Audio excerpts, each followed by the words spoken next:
Hello, in this video I'm gonna show you the first things that you should do after setting up your Xiaomi Redmi A3.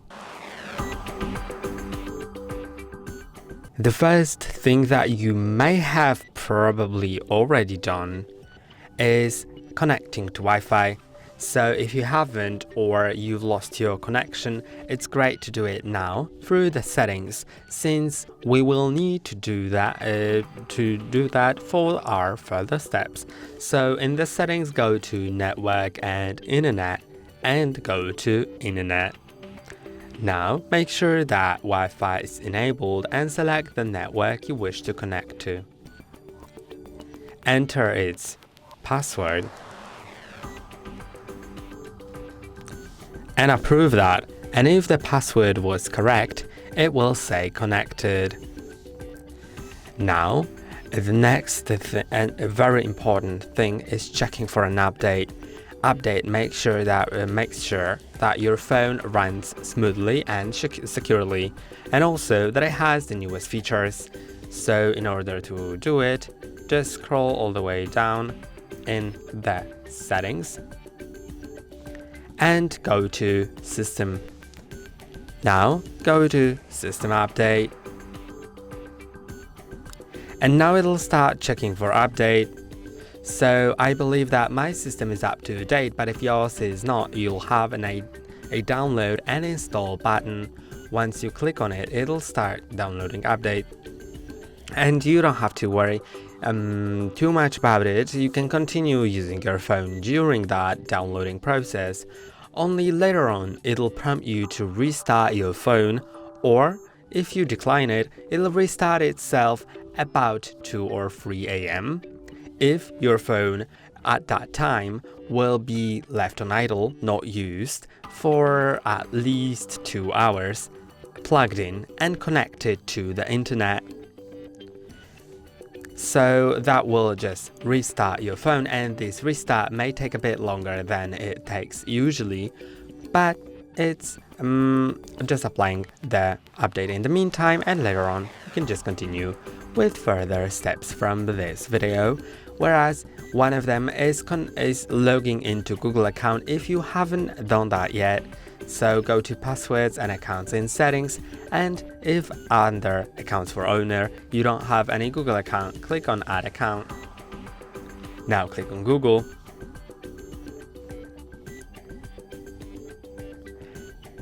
Let's try again. Probably the Google app is updating right now, so that might be the problem with logging in right now, but shortly it will begin. If you don't have an account, you can of course create it, although I think most of the people do already have Google accounts, so you can just enter your email or phone number that is associated with that Google account. Then enter the password for that account. If the password was correct, it will proceed with the next step, which is whether you or your child will be using this device. If you select your child, then most probably the further steps may vary a bit. Now you need to agree to the Google Terms of Service, Google Play Terms of Service, and the privacy policy. Without that, you can't proceed with adding the account. Of course, you can also read them by clicking on the blue links in order to read the certain term or policy.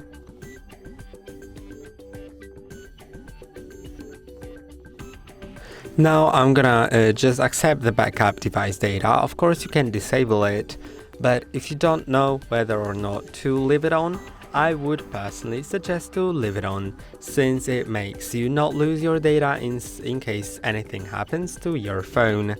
It will be all backed up to the Google Cloud, so you can restore it later if you log into the same account on another device or on the same one.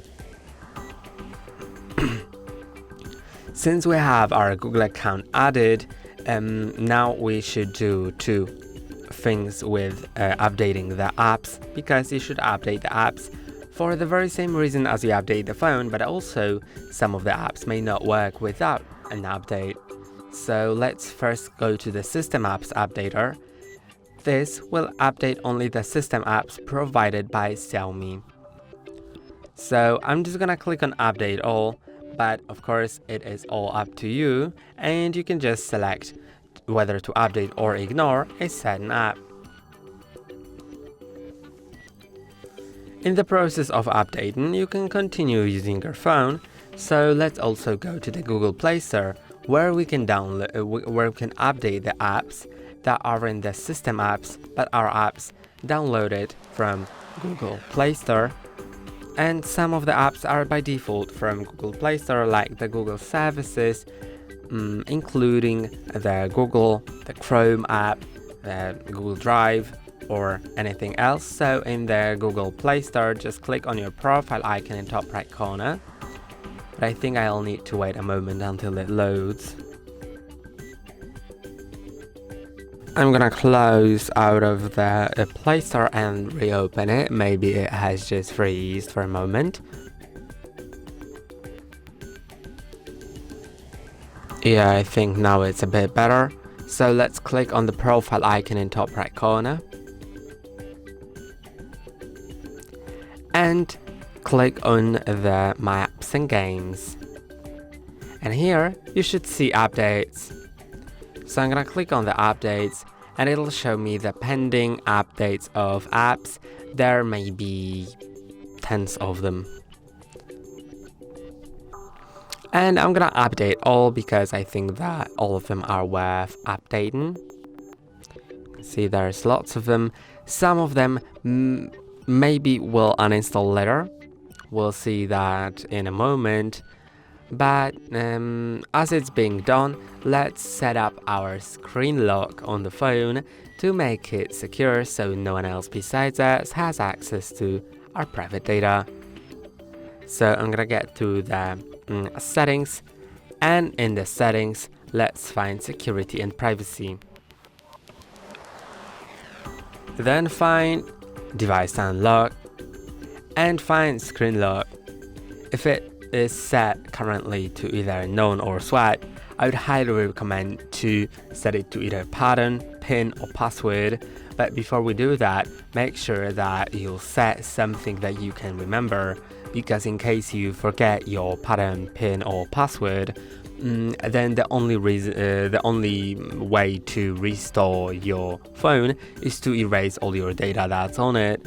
So everything will be lost, besides the things that have been backed up. But of course, not everything might have been backed up correctly, and also the backup isn't done every time a new file approaches your phone, but in a selected interval, so like once a day, once a week, or once a month even. That's why it is very important to not lose your screen lock. And I'm gonna set a pattern. Now let's click on next and redraw it to confirm it. The same goes to pin or pattern, you just need to re-enter it. Now for the lock screen, you can choose what happens to your lock screen notifications, and I'm gonna select to show sensitive content only when unlocked. So when my screen is locked, I'll only see the apps from which notifications are sent. So like from Instagram or WhatsApp, I'll see that the notifications from that app, but I won't see the content of it unless I unlock my phone. Then there is the face and fingerprint unlock, and I'm gonna click on that. Then first I'm gonna show you the fingerprint unlock. Then I'm gonna talk about the face. So let's click on fingerprint unlock, then click on more and I agree.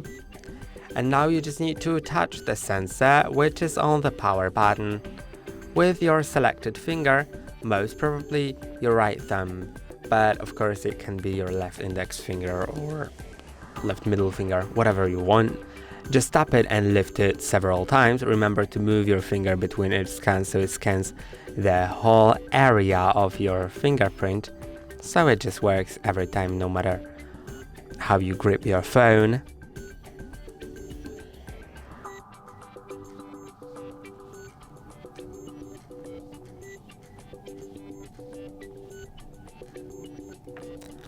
Now I'm gonna click on done. You can also add another fingerprint, and there's also the face unlock, but I wouldn't set it up myself.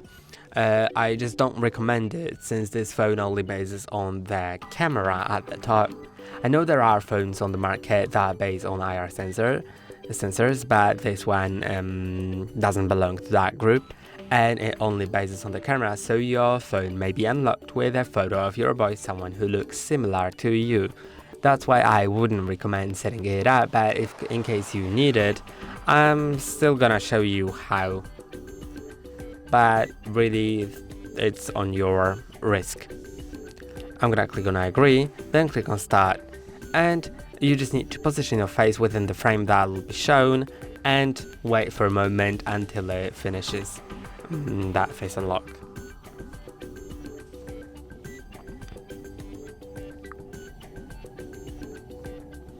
Now my face is set, so I can click on done.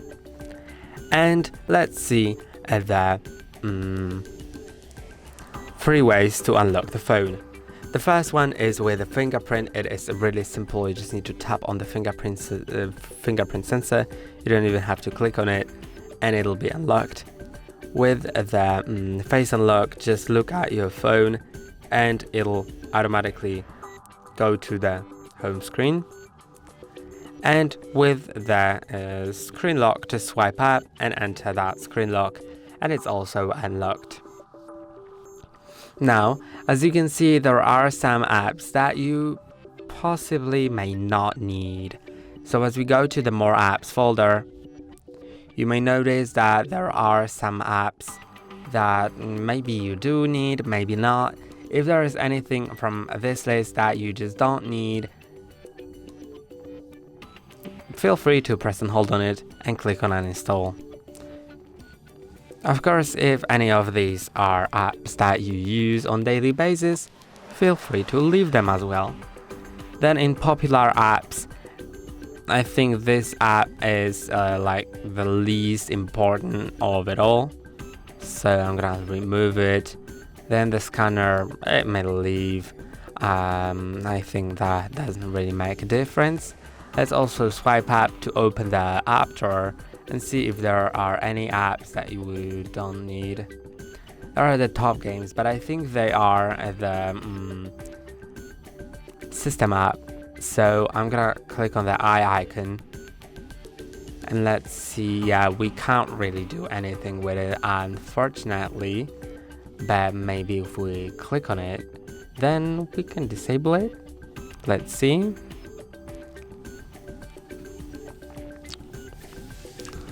Yeah, not really. There's not even a single setting here, so I really doubt we can disable it, unfortunately. But let's get to the next step, which is setting our wallpaper. I know a lot of people do want to have their own wallpaper, so your wallpaper can be set from either a photo that you've transferred from your previous device, something that you download from the internet, or something that you take now.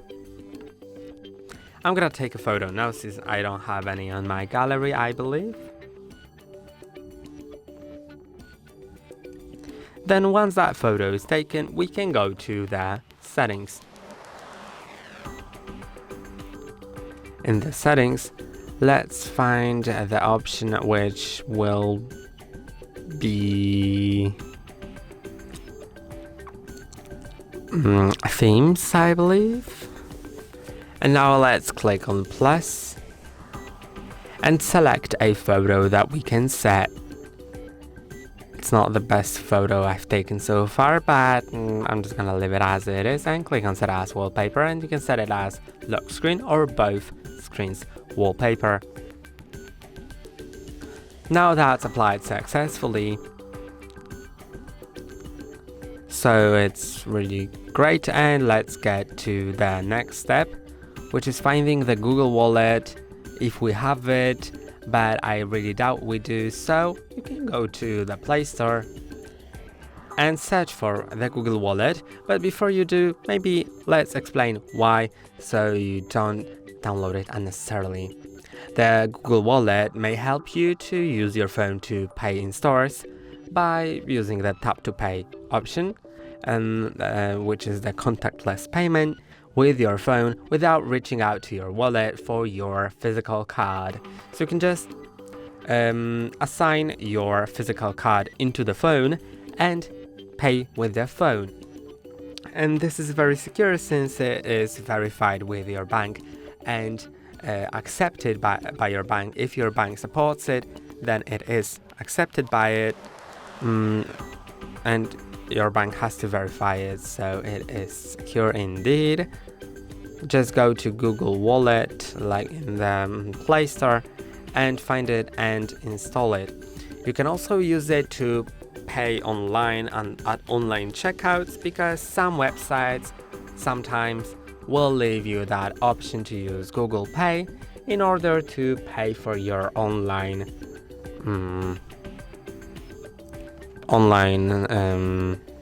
shopping.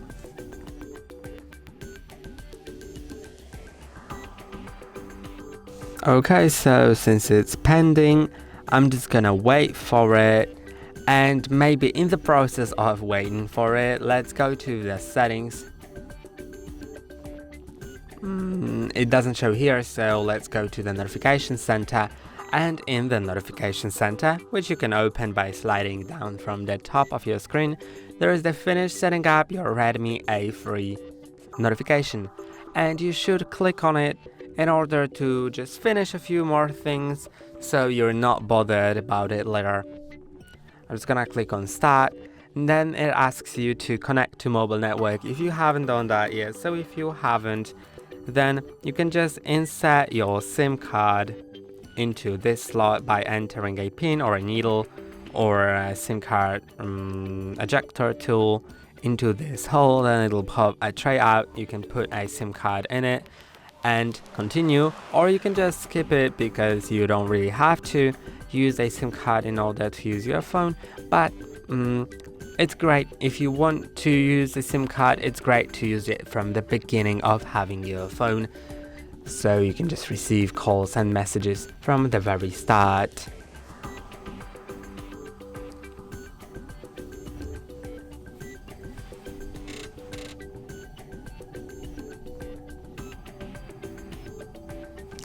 Now it asks you if you want to copy apps and data from your previous device, and if you click on don't copy here, then you won't be able to do that later through the native Google method. Of course, you can do it with third-party apps, but I think it's the best to do it with the native method. And if you want to do it, then click on next, because in case you skip it now, then that option will become unavailable. Although I'm gonna click on don't copy since I don't want to copy anything, but if you click on next, all the steps will be pretty intuitive and you can just follow them pretty easily.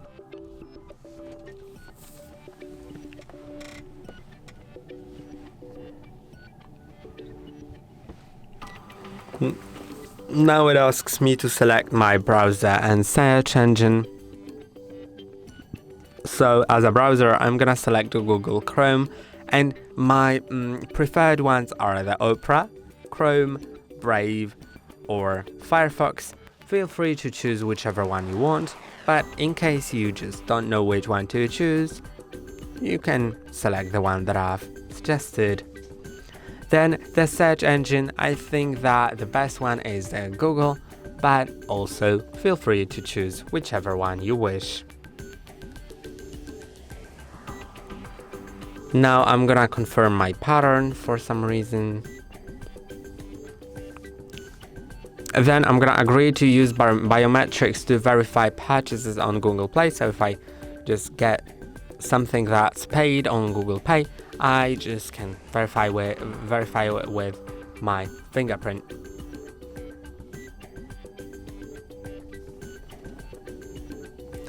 Now I'm gonna click on more, and it says about the Hey Google in order to activate Google Assistant, and if you want to use it, then you can click on I agree, and doing that will just activate Google Assistant whenever you say Hey Google out loud, hands-free.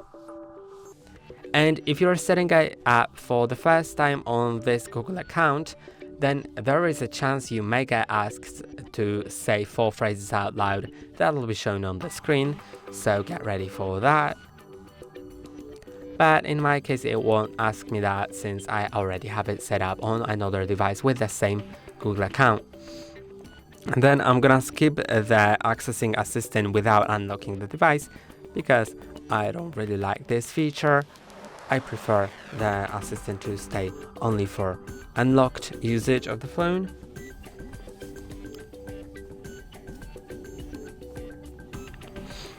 And now it says about the Google Pay, which I were about to speak about. So I'm gonna skip that. I'm gonna explain it in a moment in case this hasn't shown up to you. Then there are also a few things that you can set up yourself in case you want, but let's get to the Google Pay because I think this is a quite important feature if you want to pay with your phone in stores. So you can just get to the Google Pay app, to the Google Wallet app, and in that app you can just click on Add to Wallet, then select the payment card, and you can either scan your card with your camera or enter the details manually, and that will make you able to pay with phone in stores once you verify it with your bank. So here is the payment card, and first it'll open the camera, but I'm just gonna close out of that, and there are a few more things worth checking before using your phone.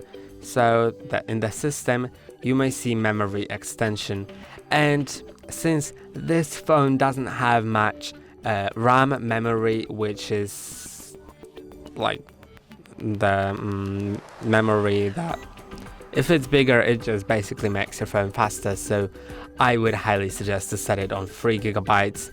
But if you really are low on storage, like on your files memory, then you may want to decrease it, but I will set it on 3, then click on reboot because it may probably make my device a bit faster, and I'd really like that on this phone since it's not the fastest.